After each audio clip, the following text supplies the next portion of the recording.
नमस्कार। प्रादेशिक समाचार के साथ मैं मुग्धा तिवारी। पहले मुख्य समाचार। केंद्र सरकार ने क्रूड पाम, सोयाबीन और सूरजमुखी तेल पर मानक दर 2.5% कम कर दी है। झारखंड से एमबीबीएस करने वालों को 3 सालों तक राज्य में सेवा देने की अनिवार्यता का प्रस्ताव मुख्यमंत्री 13 सितंबर को स्वास्थ्य विभाग की बैठक में करेंगे समीक्षा। नीट की परीक्षा देश भर में आज राज्य में रांची सहित बोकारो, जमशेदपुर और हजारीबाग में बनाए गए हैं परीक्षा केंद्र। और राज्य में पिछले 24 घंटों के दौरान कोरोना के 7 नए मरीज मिले हैं, जबकि राज्य में 21 संक्रमित स्वस्थ हुए। और अब समाचार से पहले एक जरूरी संदेश।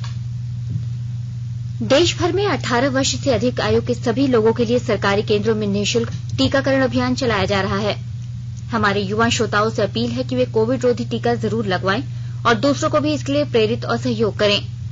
कोरोना महामारी के प्रति आप कोई भी लापरवाही न बरतें, क्योंकि कोरोना अब भी हमारे लिए बड़ा खतरा बना हुआ है। जब तक आवश्यक न हो घर से बाहर न निकले और इन आसान उपायों का पालन करें।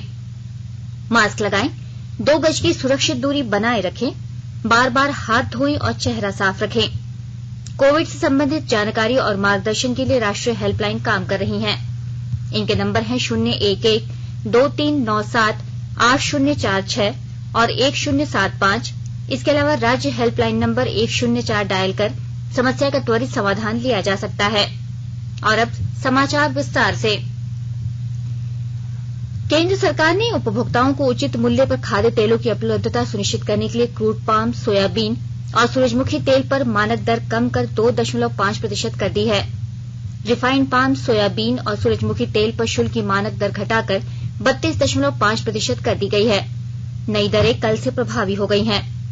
सरकार ने कच्चे पाम तेल पर कृषि उपकर 17.5% से बढ़ाकर 20% कर दिया है। वर्ष 2021-22 के दौरान अंतर्राष्ट्रीय और घरेलू स्तर पर खाद्य तेलों के दाम ऊंचे रहे हैं, जो मुद्रास्फीति और उपभोक्ता के संदर्भ में चिंताजनक हैं। खाद्य तेलों पर आयात शुल्क एक महत्वपूर्ण कारक है, जिसका खाद्य तेलों की कीमतों पर प्रभाव पड़ता है। बढ़ती कीमतों के प्रभाव से निपटने के लिए इस वर्ष फरवरी से अगस्त तक कई कदम उठाए गए हैं। ऑस्ट्रेलिया के विदेश मंत्री मारिस पायने और रक्षा मंत्री पीटर डटन ने प्रधानमंत्री नरेंद्र मोदी से शिष्टाचार भेंट की। इससे पहले भारत और ऑस्ट्रेलिया के बीच पहली 2+2 मंत्रिस्तरीय बैठक संपन्न हुई। मुलाकात के दौरान प्रधानमंत्री ने ऑस्ट्रेलिया के नेताओं के साथ हुई लाभदायक बातचीत की तारीफ की और कहा कि यह दोनों देशों के बीच बढ़ती सामरिक सहभागिता का प्रतीक है। मुलाकात के दौरान आपसी सामरिक और आर्थिक सहयोग को और विस्तार देने संबंधी संभावनाओं पर जोर दिया गया। इस दौरान भारत और ऑस्ट्रेलिया के बीच भारतीय समुदाय के बढ़ते महत्व पर भी चर्चा हुई। नेताओं ने ऑस्ट्रेलियाई नागरिकों की भी भूमिका सहित भारत प्रशांत क्षेत्र में दोनों देशों के साझा हितों पर भी बातचीत की।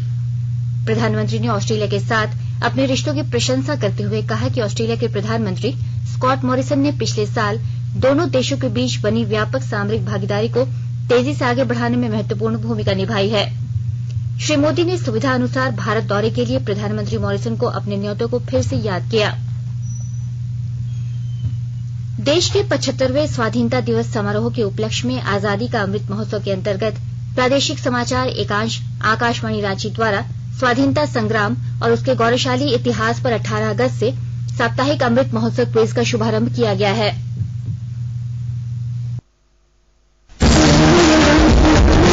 आजादी का अमृत महोत्सव।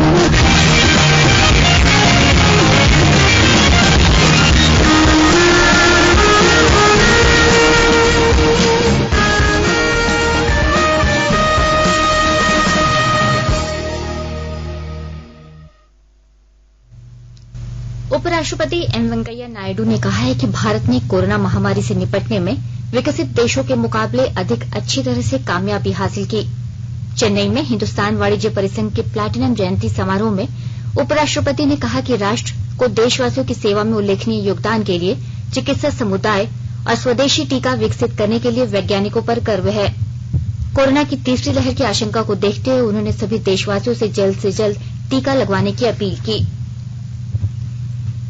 केंद्रीय नागरिक उड्डयन मंत्री ज्योतिरादित्य सिंधिया ने तेलंगाना के विकाराबाद में मेडिसिन फ्रॉम द स्काई योजना का शुभारंभ किया। इसके तहत वैक्सीन और अन्य औषधियां ड्रोन के जरिए प्राथमिक स्वास्थ्य केंद्रों तक पहुंचाई जाएंगी। देश में अपनी किस्म की इस पहली परियोजना में ड्रोन के इस्तेमाल से 500 मीटर के आगे तक औषधियां पहुंचाने की संभावना का पता लगाया जाएगा।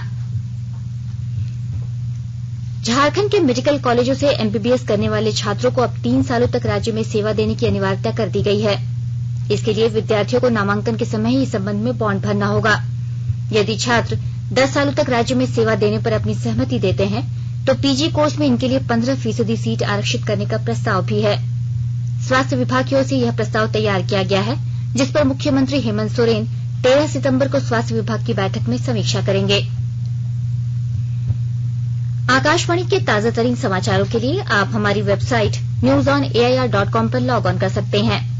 ताजा समाचार ट्विटर हैंडल @AIRNewsAlerts और Facebook page all India radio news पर भी उपलब्ध है।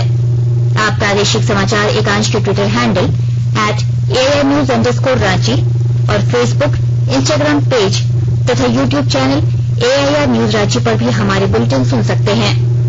प्रादेशिक समाचार आप आकाशवाणी रांची से सुन रहे हैं और अब पेश है कोरोना से बचाव के कुछ संदेश।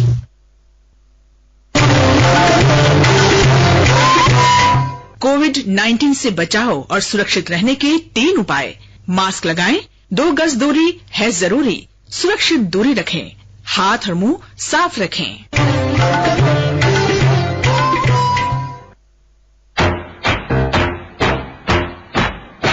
चलो मिलकर एक शुरुआत करें, चलो एक फैसला आज करें, मास्क नहीं तो टोकेंगे, कोरोना को रोकेंगे, चलो इरादा करते हैं, चलो इरादा करते हैं, मास्क नहीं तो टोकेंगे, कोरोना को रोकेंगे।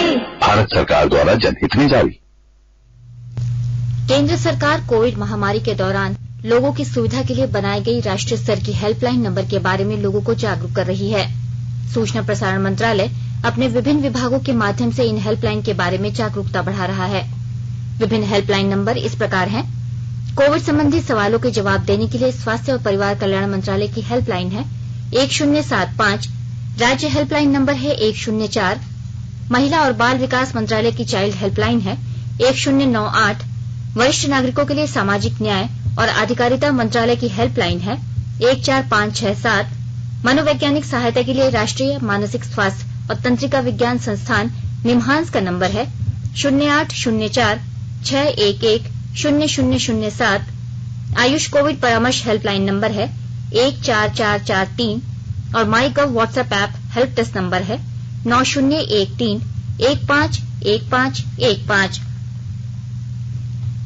मेडिकल कॉलेजों में नामांकन के लिए होने वाली राष्ट्रीय पात्रता परीक्षा आज झारखंड सहित देश भर में आयोजित की गई है। राज्य में रांची, बोकारो, जमशेदपुर और हजारीबाग में परीक्षा केंद्र बनाए गए हैं। राजधानी रांची में परीक्षा के लिए 20 केंद्र बनाए गए हैं। इसमें लगभग 12,000 अभ्यर्थी भाग लेंगे। परीक्षा दोपहर 2 बजे से शाम 5 बजे तक होगी। परीक्षार्थियों को 11:30 बजे से प्रवेश दिलाया जाएगा। परीक्षार्थियों को कोरोना गाइडलाइंस का पालन करना होगा। आजादी का Amrit Mahotsav fit India freedom कार्यक्रम के जरिए लोगों को दैनिक जीवन में स्वस्थ एवं फिट रहने के लिए प्रोत्साहित किया जा रहा है। विस्तृत ब्यौरा दे रहे हैं हमारे सरायकेला संवाददाता। आजादी का Amrit Mahotsav fit India freedom कार्यक्रम के जरिए लोगों को दैनिक जीवन में स्वस्थ एवं फिट रहने के लिए प्रोत्साहित किया जा रहा है। लोगों को शारीरिक व्यायाम के साथ साथ स्वास्थ्य को ठीक रखने एवं खान पान के संबंध में अच्छे आदतों को विकसित करने की सीख दिया जा रहा है। नेहरू युवा केंद्र द्वारा अब तक पूरे जिले में 8,000 से अधिक युवाओं को अपनी दिनचर्या में स्वस्थ एवं फिट रहने के लिए रोजाना शारीरिक व्यायाम के साथ साथ खान पान को लेकर शपथ दिलाया गया है। नेहरू युवा केंद्र के राज्य निदेशक विजय कुमार ने बताया कि सभी युवाओं को शारीरिक व्यायाम और योगा के लिए अपनी दैनिक दिनचर्या में समय अवश्य निकालना चाहिए। इससे शरीर और मस्तिष्क दोनों स्वस्थ रहते हैं। गोलक बिहारी, आकाशवाणी समाचार, सरायकेला खरसावां। राज्य में पिछले 24 घंटों के दौरान कोरोना के 7 नए मरीज मिले हैं। इनमें रांची के 3, पश्चिमी सिंहभूम के 2, लातेहार और पूर्वी सिंहभूम से 1-1 मामले सामने आए हैं।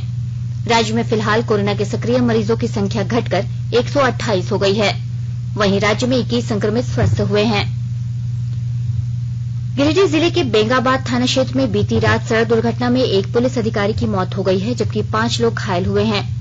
पुलिस इंस्पेक्टर कमलेश पासवान ने बताया कि बेंगाबाद थाना पुलिस की गाड़ी गिरिडीह देवघर पथ पर रातडीह के पास सड़क के किनारे खड़ी थी।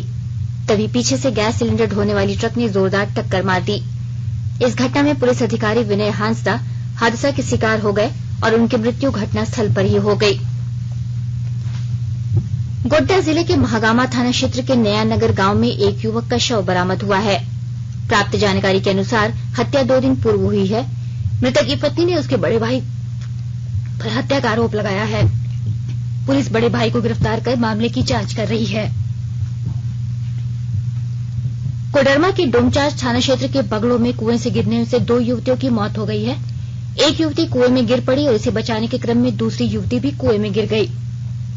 घटना की सूचना मिलने के बाद जब आसपास के लोग कुएं के पास पहुंचे तब तक काफी देर हो चुकी थी और दोनों युवतियों की मौत हो चुकी थी। फिलहाल पुलिस घटनास्थल पर पहुंच गई है और दोनों शव को निकालकर पोस्टमार्टम के लिए सदर अस्पताल भेज दिया है। पाकुड़ जिले की ग्रामीण महिलाओं को आत्मनिर्भर बनाने की दिशा में जिला प्रशासन लगातार कदम उठा रहा है। विस्तृत ब्यौरा दे रहे हैं हमारे पाकुड़ संवाददाता।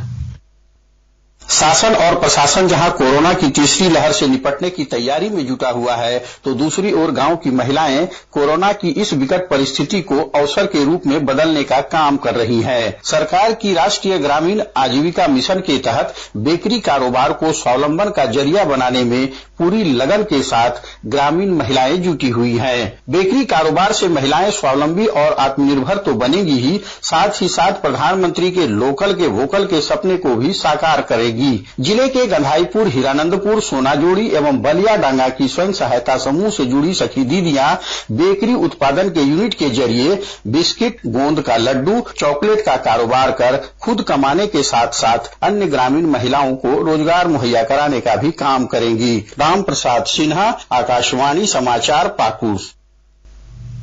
पश्चिम बंगाल की खाड़ी में आए चक्रवात का असर राज्य में दिखने लगा है। मौसम विभाग की ओर से येलो अलर्ट जारी कर दिया गया है, जिसके अनुसार सिमडेगा, सिंहभूम और सरायकेला में भारी बारिश हो सकती है। विभाग के अनुसार राज्य के कोल्हान और संताल परगना में भी आज और कल कहीं कहीं भारी बारिश होने की संभावना है। मौसम विज्ञानियों के अनुसार 14 सितंबर तक राज्य के विभिन्न इलाकों में हल्के से मध्यम दर्जे की बारिश होगी। और आइए अब सुनते हैं अखबारों की सुर्खियां। राजधानी से छपने वाले प्राय सभी अखबारों ने गुजरात के राजनीतिक हालात पर चर्चा करते हुए मुख्यमंत्री रूपाणी के इस्तीफे को अपनी लीड बनाई है। वहीं झारखंड से एमबीबीएस करने वाले छात्रों को राज्य में 3 साल की सेवा देने की अनिवार्यता को भी प्रमुखता से छापा है। प्रभात खबर ने अपने पहले पन्ने की प्रमुख खबर के शीर्षक पर लिखा है, झारखंड से एमबीबीएस करने पर राज्य में 3 वर्ष की सेवा अनिवार्य। हिन्दुस्तान खबर ने गुजरात के मुख्यमंत्री के इस्तीफे की खबर को लीड बनाते हुए लिखा है, विजय रूपाणी का इस्तीफा, चुनाव के 15 महीने पहले छोड़ा पद, नए नेता का चयन आज। दैनिक भास्कर ने अपने पहले पन्ने पर गुजरात की स्थिति पर शीर्षक बनाते हुए लिखा है, रूपाणी भी विदा, 6 माह में भाजपा ने 3 राज्यों में 4 सीएम बदल डाले। दैनिक जागरण ने अपने पहले पन्ने पर एमबीबीएस करने वाले विद्यार्थियों को देनी होगी राज्य में 3 साल की सेवा शीर्षक को प्रमुखता से छापा है। रांची एक्सप्रेस ने अपने पहले पन्ने पर लिखा है, शिवानी बनी पहली महिला उत्खनन इंजीनियर। हिन्दुस्तान टाइम्स ने भी गुजरात के मुख्यमंत्री के इस्तीफे पर लिखा है, रूपाणी का इस्तीफा चुनाव के 1 साल पहले। वहीं टाइम्स ऑफ इंडिया ने प्रधानमंत्री नरेंद्र मोदी के हवाले से लिखा है, महामारी के दौरान नुकसान हुई हमारी अर्थव्यवस्था अब तेजी से सुधर रही है। अंत में मुख्य समाचार एक बार फिर। केंद्र सरकार ने क्रूड पाम, सोयाबीन और सूरजमुखी तेल पर मानक दर 2.5% कम कर दी है। झारखंड से एमबीबीएस करने वालों को 3 सालों तक राज्य में सेवा देने की अनिवार्यता का प्रस्ताव मुख्यमंत्री 13 सितंबर को स्वास्थ्य विभाग की बैठक में करेंगे समीक्षा। नीट की परीक्षा देश भर में आज, राज्य में रांची सहित बोकारो, जमशेदपुर और हजारीबाग में बनाए गए हैं परीक्षा केंद्र। और राज्य में पिछले 24 घंटों के दौरान कोरोना के 7 नए मरीज मिले हैं, जबकि राज्य में 21 संक्रमित स्वस्थ हुए। इसके साथ ही आकाशवाणी रांची से प्रादेशिक समाचार का ये बुलेटिन समाप्त हुआ।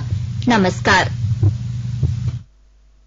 घर में रहिए, सुरक्षित रहिए और सुनते रहिए आकाशवाणी।